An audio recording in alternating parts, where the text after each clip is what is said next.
afaan tokko akka dubbatan alaabaa tokko fana akka deeman biyyata godha hajeewu namichi ganamaan hidhatee nu ka'ee jira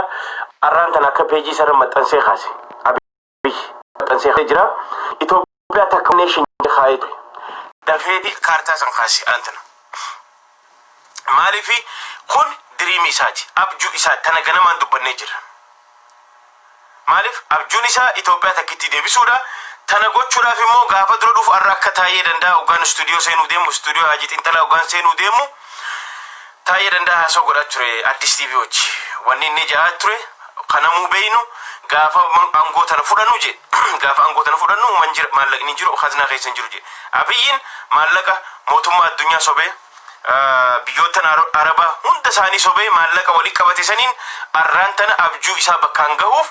warroottan garaan isaan bita waliin biyya tana cabsuudhaaf deemaa jira guddaan Oromoo fi Islaama jechuun namni inni cabsuu barbaadu yoo jara kana dhee Itoophiyaa akka barbaadu godha arrallee harkaa baatee maappii san gadhiise maappii one nation jettu ummata tokko no nuti one nationii miti nuti federationiidha